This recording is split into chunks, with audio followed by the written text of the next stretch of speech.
Hello, friends. Welcome back to the HVAC Uncensored podcast. I want to start off talking, and we talk about them a lot, our friends over at Yellow Jacket, just because they've kind of been with us since the beginning and they've always shown us support. And they just sent out this new deluxe alloy ratcheting tubing bender kit. And I know there's a lot of other kits out there. And I know the complaint about the Yellow Jacket one for the longest time was that it had the plastic mandrels. I never knew they were called mandrels, but okay. But anyway, the mandrels were plastic, and we all know that sucks. You gotta WD-40 them, you gotta loosen them, lubricate them because the pipe gets stuck. Well, they have came out with a new with a new aluminum kit that's color coded, so you can look at the color to know what you're getting. And they have the kit that has the reverse bender, which is priceless. If you use that thing 2 times a year, it will save your life and it's worth having. So guys, go check out this kit. This is going to be the numbers here somewhere. Going. Can't find it. We'll put it somewhere else. But the new Yellow Jacket tubing bender kit, it's very high quality, feels very heavy duty. If you're looking for one, go check that out. 70 years of expertise built into every tool. Yellow Jacket, on to the show. I pledge of allegiance to the flag of the United States of America and to the republic for which it stands. One nation under God, indivisible, with liberty and justice for all. God bless the United States. Thank you to all of our global listeners. 5, 4, 3, 2, 1. Go. If you're trying to take your HVAC game to the next level, then buckle your seatbelt, crank up the volume, and try not to be offended, because you're listening to the HVAC Uncensored podcast with Gil Cavey and Kelley McKay. Now, here's Gil and Kelley. What is up, everybody? Welcome back to the HVAC Uncensored podcast. Season 2, episode 4, we should be. I am your host, Gil Cavey Jr., sitting alongside my buddy, old pal, Mr. Kelley Mother Freaking McKay. What's up, my man? What's going on, man? Same old shiza. It's fucking cold. Walking around cutting glass all the time. I would love to have some of that cold. We're actually supposed to be cold next week. So when this podcast gets released, we ought to be having some highs of like in the 20s and lows in the single digits. So we really have not had much of a winter here in Kansas whatsoever. So, or at least southeastern central Kansas, so it's like we are ready for cold weather, and hopefully it'll break some furnaces. Yeah, so we're the southeastern central northern part of Kansas. Yes. Yeah, well, you said it was 63 degrees today? 63 degrees and sunny today. That's crazy. And I get what a lot of gurus say, and I totally understand it, what they mean when they say, that, to be able to do sales and work on things, it's easy to do it when there's a sense of urgency, when it's really cold or really hot. If you can do it when it's not, is how the true test. And I get all that, but it's whether you like it or not, it's hard when there's no need for it and that sense of urgency. I'm not saying you can't create it, but it's a lot harder. It is a lot harder. And every single opportunity that we've been given over the past month, like, we are maximizing it. So I couldn't be more proud of my team. It's not, and it's not that we're not trying to do some marketing and everything else to make the phone ring more. It's just, this is what drives me crazy about some of the gurus who talk about this, is they just act like, oh, well, prepare for the off season, blah, blah, blah. Well, of course you want to prepare for it. Sure.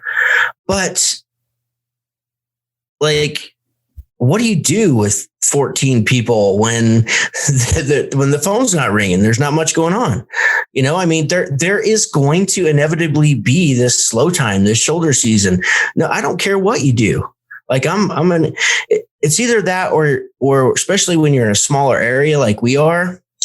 It's not that we don't have a decent population to deal with. And I mean, there's other people out there, probably some of our listeners, who have a far sparsely populated area that they're dealing with that's kind of limited, Yeah. But I think when you get in certain parts of the country with a smaller population, like that's why we have to be more diversified.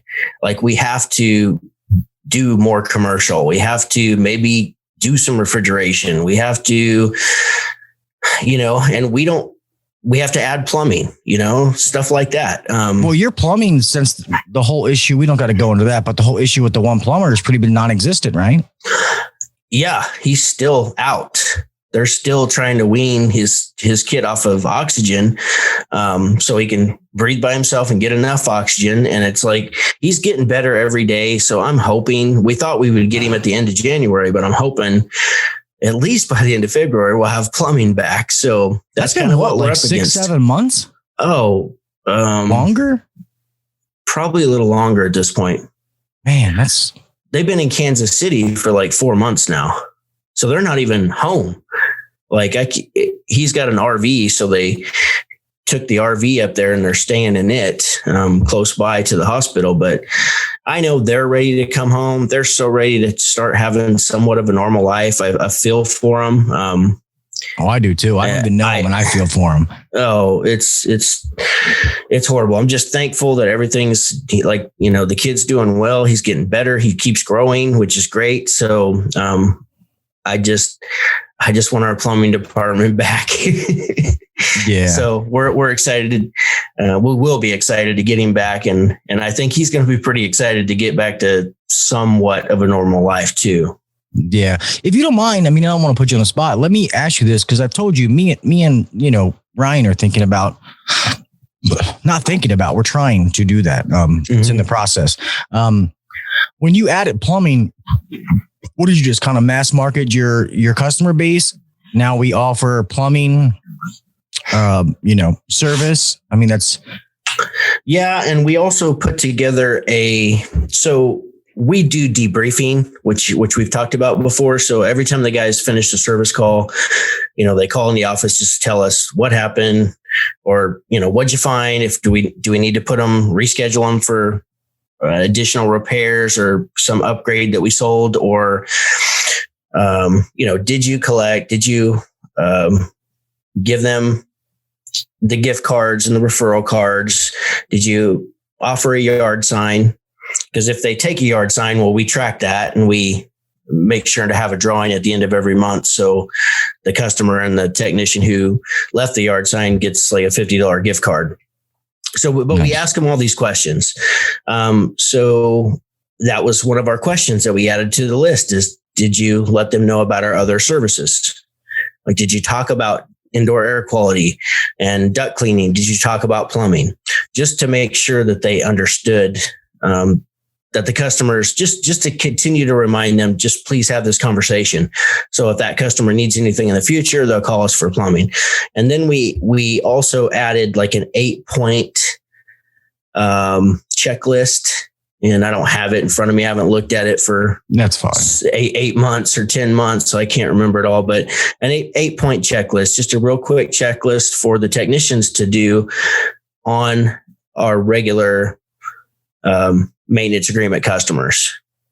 And if they found anything, then they would turn that lead over to the plumber, and the plumber would go see what was up on it and, offer a repair. Nice. Yeah. Cause Yep.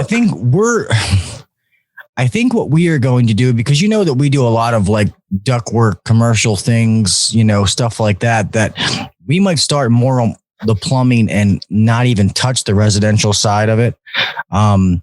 And do more of like the, if we bid a house, we can do the rough in, the ductwork, everything.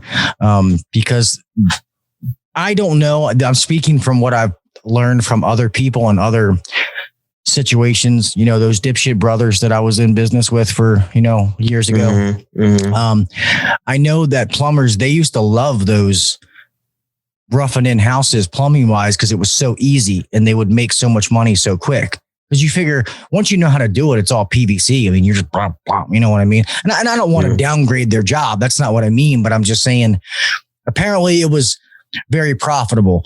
So if we could have some of those things as we're still doing the residential stuff, then maybe eventually, we can get a residential plumber and take them over here. But I think that might be how we start that out on that side of it. Well, you can offer, anytime you're in a basement or wherever you are looking at replacing an air conditioning system, you can always offer to go ahead and, Miss Smith, this water heater is looking, it's 1985. Like, it's time to go ahead and upgrade that. Would you like to do that at the same time that let me get you a price. It's just that simple. We've sold lots of water heaters that way. Yeah, we do. And with the ProPress we have, it takes literally 20 minutes to do a water heater. Yeah. So like a bunch of the jobs I've sold, I always tell people, I'm like, hey, if you buy a water heater the time that you buy a complete system, I'll give you the water heater for free. You just pay for the labor to put it in. All right. We both know they're not getting it for free, but it gets people to do it. And when you do it with the ProPress, it's really, really simple. It's literally just, Ryan actually did one live stream on Facebook Live the other day. It shows how simple it is. So yeah, we didn't change many water heaters before we had plumbing because, we're supposed to be licensed for that here. I don't know about that. That's the way that way with you guys, but for here, you're supposed to have a plumbing master's license. So to pull permits and stuff. So we just didn't do it until we got a plumber. Of course, there was a couple, jobs. Like I used to take care of this RV park, and they had like a central building with a shower and stuff. And I changed a water heater in one of those one time because it's out in the sticks, So I did one here and there, but not like when we have our plumber here, we're doing, a couple every week. And the reason I never, and I don't think, to be honest, I don't know. I don't think that's the case here, but I never worried about that. People are going to Home Depot, buying water heaters and going home and shark biting it. So I know. So I don't give a damn. So that's why we've just always done it. And that's the only plumbing extent we've ever done inside of a home. We never went any further. I know some other places that I worked for years ago that they would go look at like washing machine hoses and, we're not going that far. Right. But the water heater is what we'll do. If they're like, oh, I need a new sub pump or something. Nah, call plumber. I'm not touching that, Right. Yeah. We were doing like the backup battery powered or the backup batteries and stuff, sump pumps. I'm still not a plumber. It's all foreign to me, like all his terminology and stuff. And so I was slowly learning it. But he's only been here a little over a year with us. So since he missed almost the entire 2020 year. So when you ask him like, hey, did you make money today? Yes, sir. Okay. You don't got to tell me what you did because I probably don't know anyway. As long as you're making money. But yeah, that's cool. So, that's definitely something. If you guys are out there right now, and if you're one of those companies that you're kind of in that rough time, that you're kind of in that in between, you don't have that sense of urgency. You don't have the weather like Kelley is right now. Normally in Maryland, we've had shitty winters.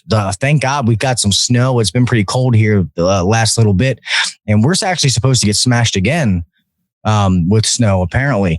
So we have been getting some calls coming in, not like you'd think being as cold as it is, but it is pretty steady. But thank God we have enough other work, with like duct jobs and commercial jobs, enough to keep everybody busy. And then we have some things in the queue that still haven't even been done or scheduled yet. So we're okay. We're in a good place. Things can always be better. Of course they can. But we actually have a new guy that we've hired that's going to be coming on board. Actually, somebody that used to work with me years ago, he's a very good technician. Very happy to have him on. He's a very well-rounded guy. Not much he can't work on. So that's pretty pumped to have him on board. Cool. Yeah. Yeah. Yeah. Sorry. Yeah. Yeah. So,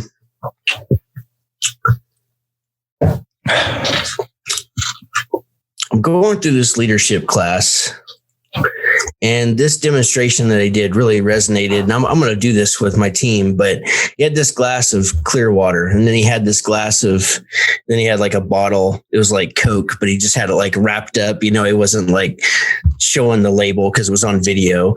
And he like put a little bit of the Coke in there, and he's like, well, it was an empty glass. You could see through it, and he's like, every time you hear a coworker complain about anything, like that's a little bit of poison. Think of it like, it's clouding up your mind, right? So you got a clear glass, you can see clearly, you can think clearly. But every time you hear this, every time you watch the news and you hear something negative, like every time it just completely fills that up. And before you know it, you're thinking that, you're thinking negatively, you're thinking, you can't think clearly.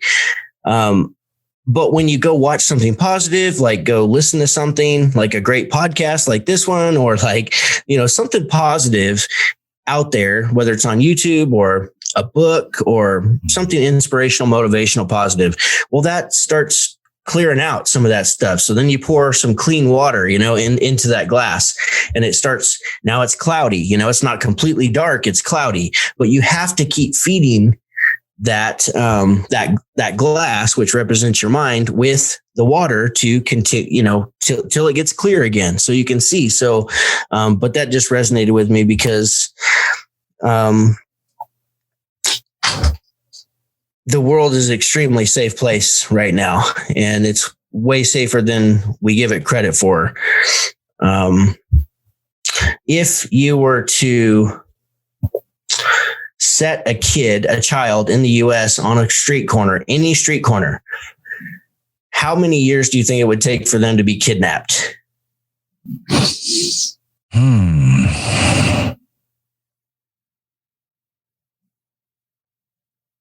I don't know. I mean, I would say less than a year. Yeah. That's what you would think, because that's our perception. But the reality is, they've like ran the numbers with the statistics, and it's 750,000 years. 750,000 years. Who the fuck's running those statistics? It's just based on statistics, man. Like how many kidnappings there are now, where maybe compared to what used to be. But we've never been in such a longer period of peace, although that's not what we see. Every time you open Facebook, all you see is negative shit. All you see is people arguing. When you turn the news on, of course, it's all negative. So it's really just about protecting your mind. Like all that stuff is, entering and subconsciously, we start thinking negatively. We start talking negatively, and we start complaining all the time when things are really good. As dire as it really seems right now, things are really still good. Like it's really a safe place, it's just not what we perceive. Yeah. It's not the way we perceive it. Yeah, because you only know what you're told, and unless you go do the research for yourself, which 99.9% of people are not going to do, you believe what you're told, what they show you. Like COVID, for example. If they put up numbers of it, I mean, especially when they have the tickers on the bottom of the screen, like it's sports scores, like I think that it's like fear mongering. Won't get into that, but I'm just saying as an example. But if they put up and they say, oh, there's been 9 million COVID deaths, I don't know any different. Do you know? You know what I mean? No. It's because we're not doing that. So we only know what the information that we're getting. So that makes perfect sense. Yep. There's also fixing to be like a huge shift in wealth just throughout our country. The population just keeps it's doubled just in you and I's lifetime, Gil. The population has literally doubled. The last time that happened, it only took 39 years for this last time for the population to double. Before that, when it doubled, it took like, I don't know, 78 years, a lot longer. The time before that was like 112 years or something. The time before that, 180 years. Like, we're just growing at a rapid pace. And that's why there's a lot of companies out there, a lot of companies listening. And I know with my company, and I'm curious to hear about Gil, is we could have up to 5 generations right now in our companies. Like 5 generations. You've got, if you have somebody that's was born between 1930 and 1945, that was considered like the builder generation. That was the Industrial Revolution. Then you've got the baby boomers, which is 1946 to 1964, which I have a baby boomer.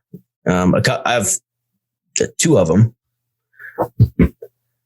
3 of them actually. And then we don't anymore. Generation X, which is where I'm at, 1965 to 1980. And then you got millennials, 1981 to 1994. And then you got Generation Z, born after 1995. So this is an unprecedented time in our history that we could have, some of our listeners out there have all five of those generations like working at the same place. And they all have different values. They all have different beliefs. They were raised differently. And so we have to lead them differently. Yeah. It's funny because that sucks. I forgot. I didn't know I was a millennial. I don't want to be a millennial. I'm at the beginning of it, but we're a relatively young company. I mean, I'm actually now I'm the oldest person there. Now that I think about it, now that we had let the one guy go that I talked about, the older guy, I'm the oldest person at that company. I think there's our installer, Dave. I think he may be like the same age as me, a couple years younger. But other than that, I think, I'm the oldest one. I'm the old man. Yeah. What the fuck? Well, it's not going to be uncommon that. So that would mean that your parents are either baby boomers or they're Generation X. If they're probably baby boomers. Yeah. So my mom was in 56. My dad was in 43. Yeah. So your dad was he was part of the builders, barely. Yeah. Yeah, because my dad was 13 years old and my mom used to make fun of him. We're like, ooh, man, like, you were driving when mom was in diapers, you rapist. He's like, shut up. As you get older, you don't think about that. We're like, it's gross, man. Right. But the generational wealth, so the baby boomers are all getting older. They're going, a lot of them are going to be passing away over the next 20 years. And the shift is going to be women. Women are going to control like 2/3 of the world's wealth, which is, crazy, but it's just what's happening with the numbers. When I was born, and I wish I had my notes here, I don't, but when I was born, and this is really interesting, there was basically 1 in 5 people were white. 1 in 5 people, as far as the population and the number of people and the number of ethnicities in the world, I believe is what we're talking about here. Well, now it's 1.5 to 1. Like insane shift. In the next 20 years, any white person, like we will be the minority.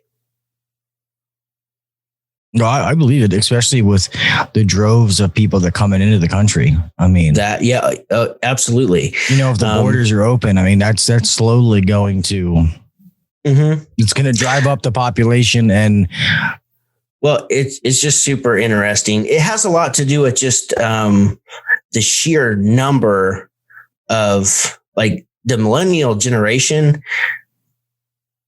I want to say, I don't have the numbers here, but they're a huge generation. I mean, like there are a ton of them because there were so many of them born within that section versus like my generation, there wasn't nearly as many, so I don't know, man. This stuff is just interesting. It is. It's just, this is how the world's changing. So what he talks about in this deal, this program I'm going through, he talks about how, so what do you do? Like, what do you do to continue to grow your team and increase and get better? He's like, well, you go find you some badass women to join your team, because they're going to be the leaders for one thing. There's going to be more and more women leaders throughout the world as the years go by. So I don't know why I got off on that. I just want to talk about it because it was so damn interesting. It was like, man, you just don't think about this, but it's just the numbers. It's what's happening in our world. Yeah. Well, that's like, if you think about it, the way we're growing and some people are like afraid to start a company because they're like, oh, there's so many companies already around me. So there's enough people out there for everybody. Mm-hmm. So just know that there's enough people out there. How you get to them is a different story, but there's enough people out there that everybody can get a little piece of the pie. I guess I gotta be careful saying that because everybody's area is different, but, well, there could be a whole bunch of one-man shops out there and they can all take a piece of the pie. True. Does it saturate some, does it stifle the growth of somebody who really wants to grow and add a bunch of people?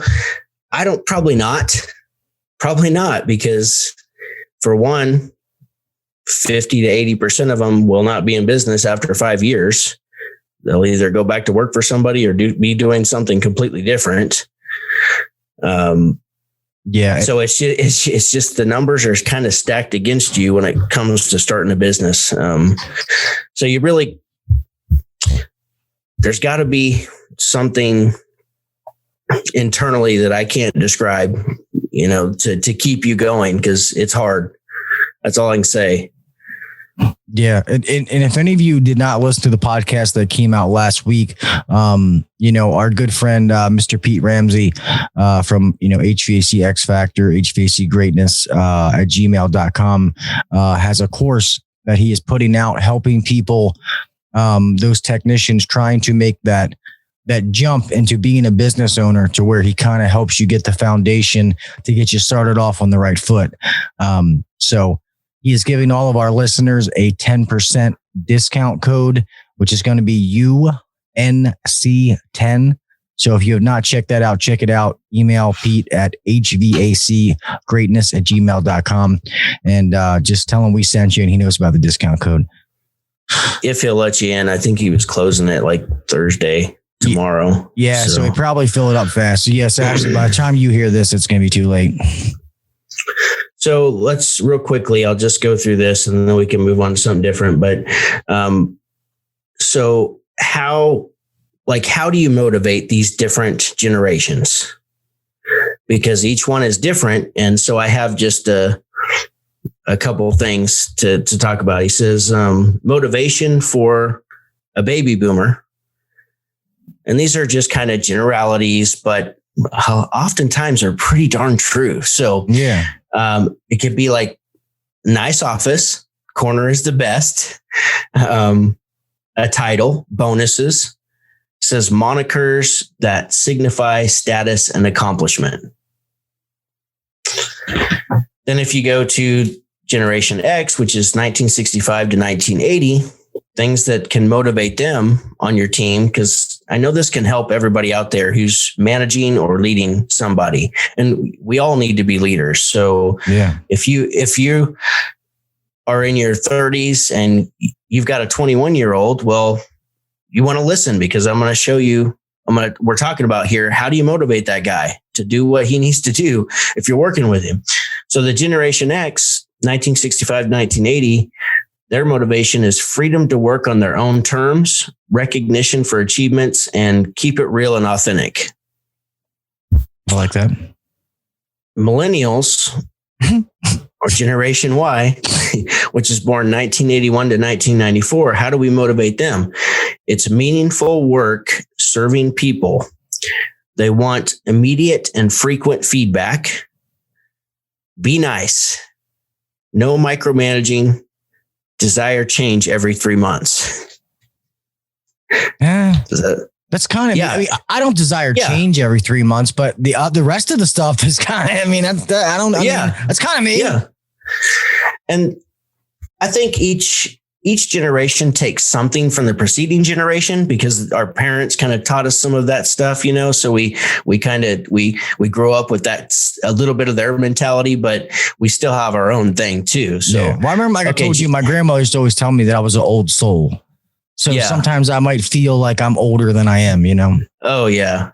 And I definitely have that too when it comes to our generation, but Generation Z, which is born after 1995, motivation is let them do it on a screen and their way. Hold on. So that's going to be like your kids, Gil. Like they want to do it on a screen and they want to do it their way because they've had internet wrong and it doesn't work. Yeah. They've had internet, you know, they've had cell phones since the time where they could actually start acknowledging or understanding some things. They had, you know, cell phones were already a thing by the time they were 8 or 10 years old. And they've always had internet. So, well, and I think that's why, like, you know, and you know that when I was at the last company, like the fact that we made it as far as we did using paper tickets was surprising. But that's why I think like a bunch of these CRMs now, whatever it may be, Service Titan, House Call Pro, whatever, is kind of huge because it's on a phone. It makes it easy. It's second nature. Everybody's sending text. Everybody's boop, boop, boop, boop. You know what I mean? On a tablet. So it kind of incorporates that technology into what we do and kind of brings those together. Because when you do have those older generations and you hand them a tablet, they're like, you know, might as well shove this up my ass. Like, what do you want me to do with this? You know? So I think that kind of keeps the younger generation, you know, into it. Yeah, and we had an older installer. He was a baby boomer, and you know, that all that shit was foreign to him. Like he had no idea how to work any of it. Had never, you know, we have like a Facebook group for our company, and like he never had a Facebook, so we had to teach him all this stuff. And but he did good. You know, he really tried hard. He just wasn't a great fit for us. So, you know, we're pushing, trying to grow, trying to get better. And, you know, he was kind of towards the tail end of his career. So kind of ready for retirement, so didn't really work out, but he did really well. But it was a challenge. It was a huge challenge for him. Well, I think it's just how you say, you know, being a leader. I mean, it is hard, and we all should be leaders in some form or fashion in some points of our life. But, you know, it's like you have the different ages, like we just talked about. You have different ethnic backgrounds where people come from, you know, so it takes a lot to, you know, the communication and to know people. And this even helps when you come to communication with your customers, you know, about being able to know how to communicate with different people. It really helps it because, I mean, sadly, we're in the people business.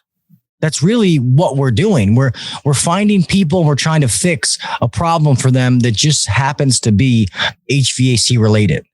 I love the term that I don't remember it. You might remember it, that Pete said last week. What was it? If you try to diagnose the customer, you something, but if you try to fix the equipment, you lose. Or I forget the saying he said, but I really loved it. And that's the truth. So it's, it was something about diagnose the customer before you diagnose the equipment. Yeah. That way you can make sure to deliver what it is that they want and what they need. So, yeah. Yeah. It's crazy what we do, man. This industry is, especially in the residential market, there's a lot of a lot of facets, a lot of things we need to know and learn. Like I tell people, and not to go off too far here about the whole leadership stuff, but when some people say, I was talking to somebody the other day, we were talking about sales class, and the guy was like, that just seems like the biggest crock of shit to me. And I was like, well, when you go into the supply house and you see all those screwdrivers and all those tools, I'm like, you have tools. I'm like, why do you buy new ones? I'm like, why are you wasting your money? It's a crock of shit, dude. Like, why do you keep buying the same tools over and over again? And he's like, well, because I use my tools every day and I like to have nice tools. I'm like, so sales tools, man. I'm like, you're filling a toolbox that you can't necessarily see. Right. You know, you're putting things that, you know, you might learn some things and then mix it with what you're doing, and you learn how to communicate with the customer, because guys, we're not reinventing the wheel. Let's just be honest. We're not. There's people that have been doing this forever, and they're just recycling stuff, and different people are selling, branding it, changing it in their own words. Yep. So it's when you learn those things and you have that way to be able to portray it to the customer, that's a tool. Maybe some of them you use more than others, but that is things that you need to learn to help you do what you do. And I just think some people don't realize the severity of that, and they don't realize how important it is. So. Yeah. I think you should have, you know, I mean, you just name how many you want. I mean, the more, the merrier. If the more ways you can overcome an objection, the better, because you never know what's going to be thrown at you. You never know how the situation is going to, how the conversation is going to go. So the better you can like roll with that, you know, and help the customer get to some type of conclusion, the better, because you're helping them. You're just serving them. You're helping them. So, yeah. And we talked about it a little bit last week. We can dig into it for a second, you know, and me and Kelley are both see eye to eye here, where a lot of you guys, if you're service techs and you go out there, almost every system that you walk into, every home that you walk into, there is something wrong. Okay. I don't care if that system is 2 years old. If your company didn't install it or you didn't install it, that thing probably has issues too. There's something wrong in every home. And if you don't say something, are you really being honest? Are you really being the good guy that you think you're being? And I can't stress that enough. I know me and Kelley have said that, God, a million times over the last couple of years, but it's just, I want you guys to really, guys and girls, to really think about that. If you see something and don't say anything, are you really doing a good job? I mean, I have to. Well, just a couple of weeks ago, I heard a younger guy say, well, I don't want to sell them something that they don't need. Okay, well, so you're going to make that decision for them? Yeah. How do you know they don't need it? Did you ask them? Do they have allergy problems? Are they concerned about their basement flooding or water coming through the ceiling and sheetrock? You know, like, how do you know? Well, when a guy says that they don't need it, he's ignorant, because what customer doesn't want to have to take off work because their drain clogged and now water's all over the basement? Nobody wants to deal with that. Everybody wants cleaner air. People, we're walking around wearing fucking masks. Okay. People want cleaner air. It's just all in how you present it to them. You know, surge protectors. People will buy, you know, a $300 laptop and plug it into a surge protector, but the most expensive appliance in their house, why doesn't that have surge protectors? You know, why isn't there surge protectors on the HVAC system? So don't tell me they don't need it. Just because you've given yourself some bullshit thing in your mind to why they don't need it doesn't mean you're right. I'm sorry. That's a great sales pitch right there. You just came up with. Yeah. You know, that's like the $1,500 TV that's plugged into a surge protector. Yeah. I mean, and that's true. You just got to think about that. It's, you know, in the maintenance, people are always like, oh, well, that system, you know, it's been, you know, my parents had a system for 30 years and never had it serviced. Well, you know what? That's great. Your parents are one of the lucky ones because nowadays things are so more advanced. Like even cars now. You can't be a mechanic anymore. You got to be a computer engineer. Ha ha ha. Now these things are so advanced. They got to be checked every so often. There's always something to say. The customers sometimes, especially if they know someone in the industry, they get a little tidbit that's probably bullshit and they make it a reality until they get you got to feed them the proper information. Prove your point, know your products, know why they need it. That's pretty much what it comes down to, but people don't want to do that. We think we know how to fix it. If it's not broke, I don't need to sell the rest of that shit. I don't know. It frustrates me. It is frustrating. And this is something that when you're leading people and you're a manager, it's hard when somebody's in that mindset, it's hard to get them convinced that this is the way it needs to be. So that's why hopefully when Gil and I are just talking about this stuff and we're using different analogies, hopefully one of these analogies is going to help you guys get through to the hard-headed people that sometimes somehow make it on our team. Or it could be you're an old school technician who, man, times have changed. That's what kind of we're talking about with these, even with the leadership, with 5 generations could be on one team. Times have changed tremendously. The same vehicle that I purchased when I first started in the company, I could get, I think I paid $8,000 for it. That same exact vehicle is now $16,000. 60,000 miles, heavy half ton, Chevy van. It's going to be $16,000. I mean, maybe 14 if you find it and you drive an extra 60 miles to go pick it up. You know what I'm saying? It's yeah. And it's not just that. It's not just the price stuff. This is just advances in technology. And it's the population doubling. But think about the last, say, 12 to 14 years.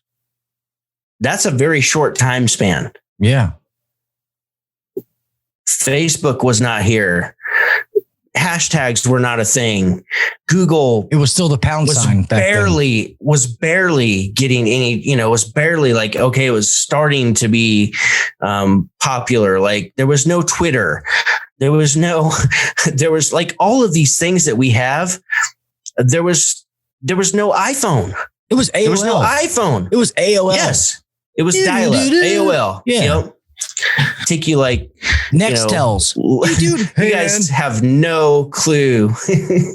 you younger guys have no clue.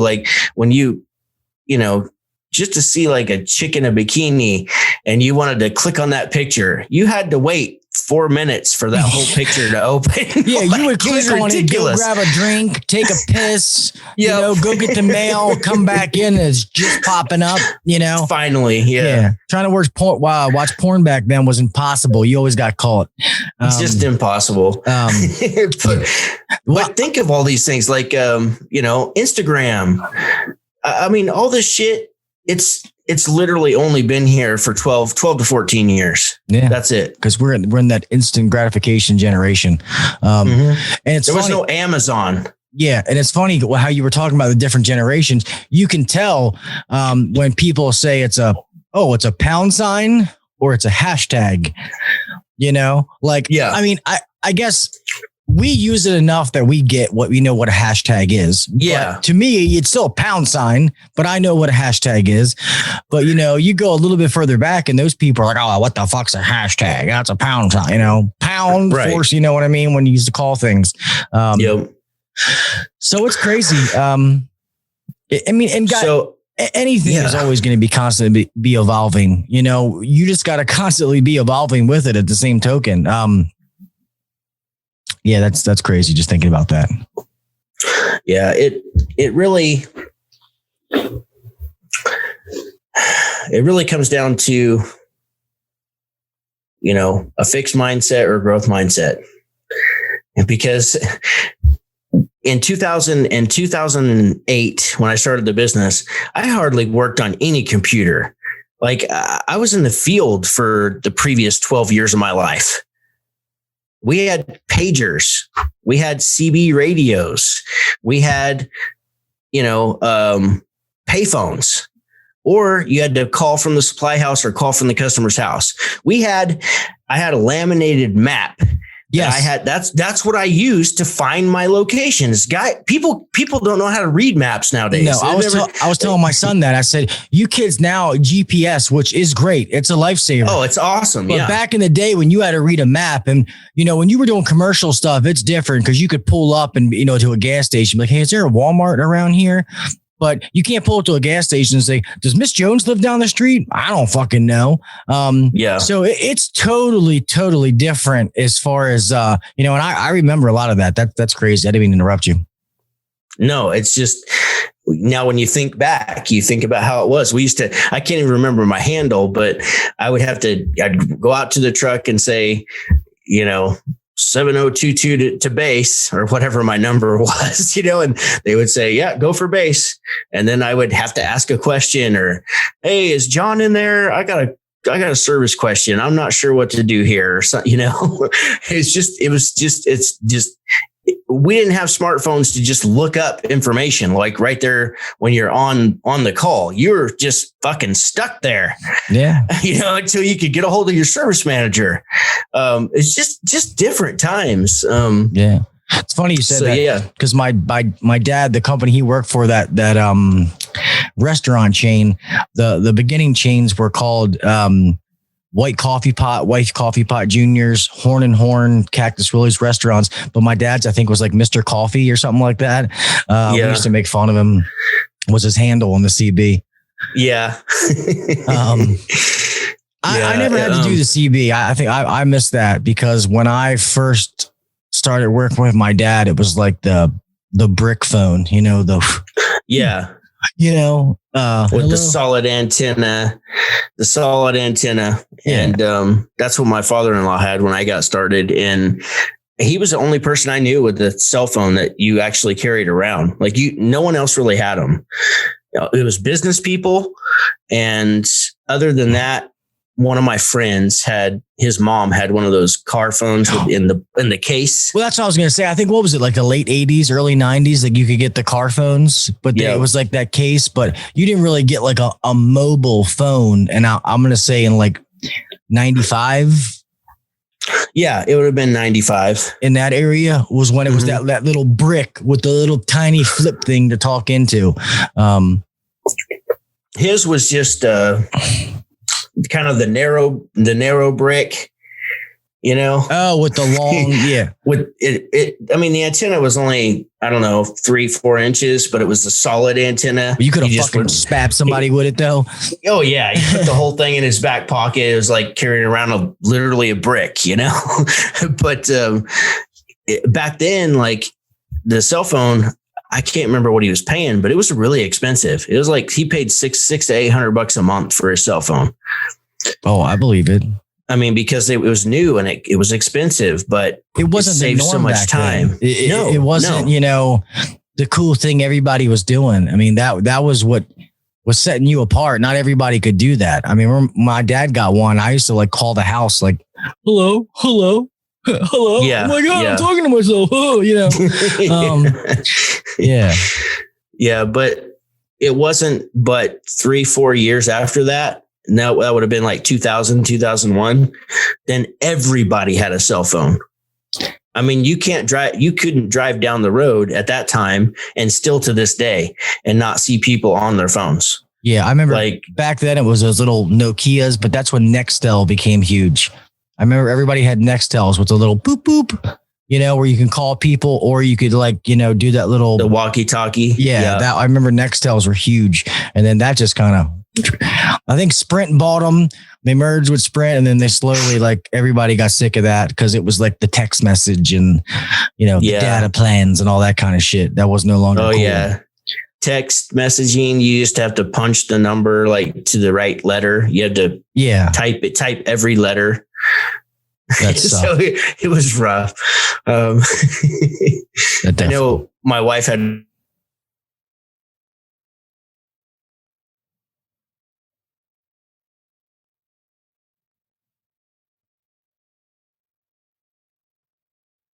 Shit, you still there, buddy? I think you froze up.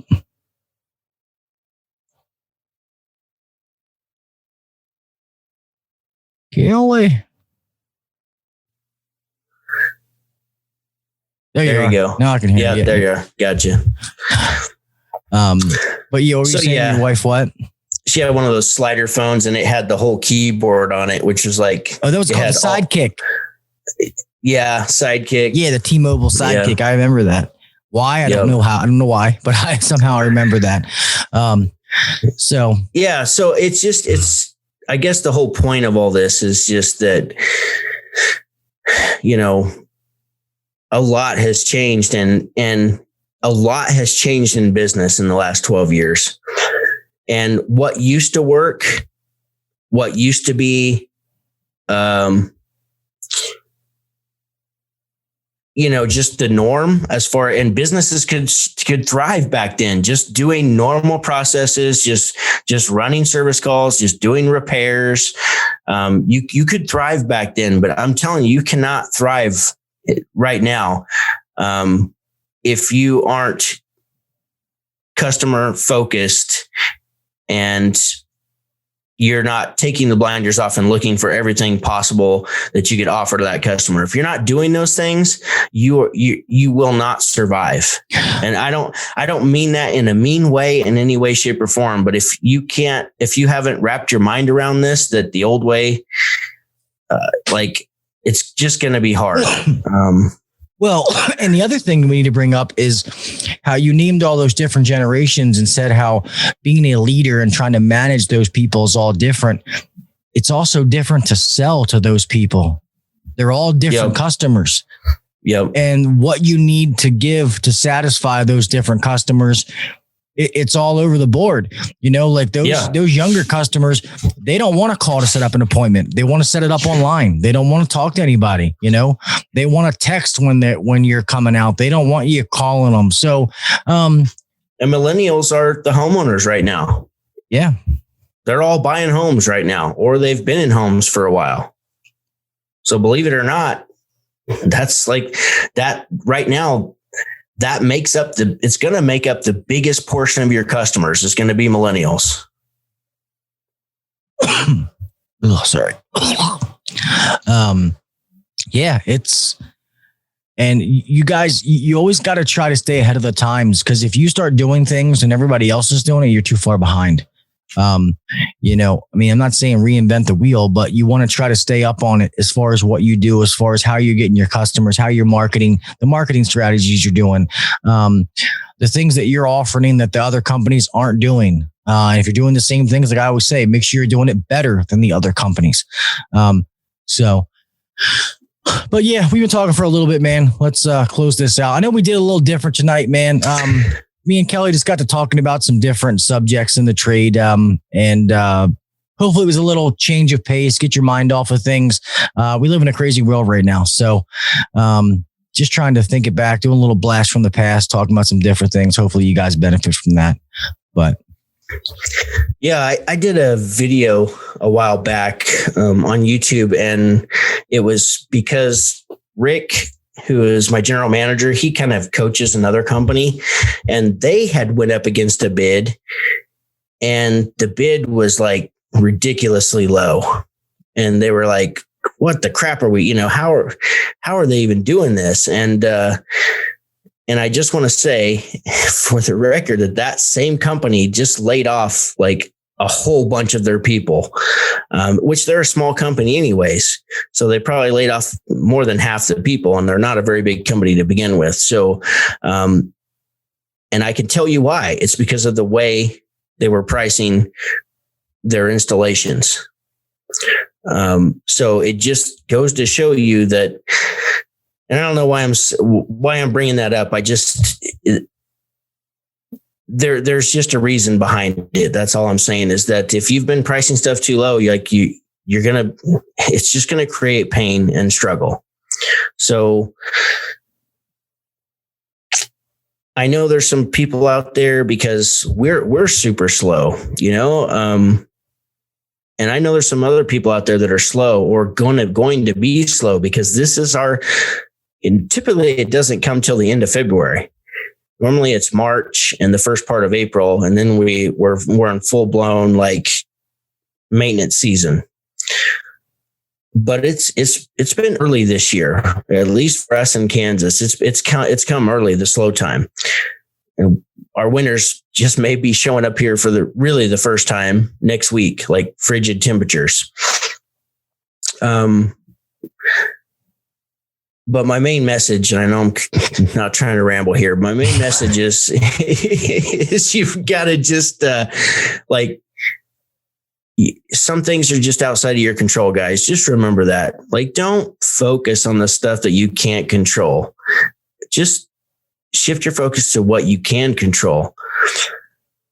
How can you take some action? That's all we've been doing, just taking action. And I really just have no fear or worry. Like, I can honestly say that it's one of the first times in business that I felt this way. But for so many years, I've tried to control, the slow times. And the reality is I can't control it. So I might as well just roll with it, So there's no reason to get all bent out of shape if you're like me and tend to, go down into a spiral and things get slow. Like, it's not worth it. Just stay out of it and do what you can, focus on what you can control and take action. And things will get better. So the slow time, this too shall pass. And then we get into summer, and then we're going to all be complaining because we have too much work to do, especially Gil. So, but anyhow, I just want to say, if some of you guys are out there struggling, because I've just been through so many seasons at this point, and each one has always been difficult for me, mentally and emotionally. And so just know that this too shall pass. It before you know it, it's going to be summer and we'll all be busy and we'll all be making money. So don't sweat it. Don't sweat the small stuff. Take this time to spend time with your family. Like, enjoy it. If you're a technician, you get sent home early, enjoy your time, play some PlayStation, play with the kids, play with your spouse, so just enjoy it and just roll with it. So anyhow, guys, love you guys. If you need to reach out to me or Gil anytime, just email us at hvacuncensored@gmail.com. Until next week, go make money. Yeah, man. So I agree with Kelley 100%. So pretty much what we're saying is what we always preach, guys. We kind of did a little blast from the past tonight just to try to change it up. This is the first time in the new year that me and Kelley, it should have been just me and Kelley. And, which is fun sometimes, just us just bullshitting about different things. But guys, there's ups and downs for everybody. And maybe sometimes me and Kelley try to talk about our downs, where a lot of people, they only talk about the highs. Like, I'll be honest with you guys, like January's sales, I really haven't been doing that great. And, it's okay. I'll figure it out. It'll happen. You got to keep plugging. We're no different than the rest of you guys. We're not going to put on that facade like we're perfect and everything always goes right, because that's just not life. It's not the way things work. It's not the truth. And we know that you guys are having the same frustrations, the same issues. So just know that it's fine. Keep grinding, keep doing, like we say, keep making yourself better, keep reinventing your processes, keep changing them, twisting them, you'll get it down. You'll be okay. But also know, like the whole point of tonight is, sometimes you have to evolve your tools. Just like, you got an old worn out screwdriver. Maybe it's time to upgrade it. Well, maybe some of the things you say to your customer, how you present things to them, it's the same way. Now it's time to reinvent that or evolve that process to make it work in today's world. So, yeah, I say at the end of every podcast, every week, do the little things, set yourself apart. So it's just something to really, really think about. We always want you guys to be the best that you can be. We want all of you to be successful, whether you're making money, your business is growing, whatever it is that you want in life, whatever it is you want HVAC, the industry, to bring you, we want that to happen for you. That's why we do this. So anyway, we appreciate you guys showing us love as you always do. Keep downloading the podcast, keep leaving reviews, keep checking out, download it on the different podcast apps. Go show Yellow Jacket some love, buy some Yellow Jacket tools. Let's show them some love like they've given it to us. And guys, remember, be safe out there. We live in a crazy world. Always make it home the same way you left. We all got somebody to make it home to. Do the little things. Set yourself apart. Do what the next guy's not doing. And until next week, I'll talk to you mofos later, man. All right. Peace. Thanks for listening to the HVAC Uncensored podcast. Don't forget to check us out on Facebook and Instagram, or email us anytime at hvacuncensored@gmail.com. Now, get back to work. Shut this down. The views and opinions shared on the HVAC Uncensored podcast may not necessarily be the views and opinions of our sponsors or guests.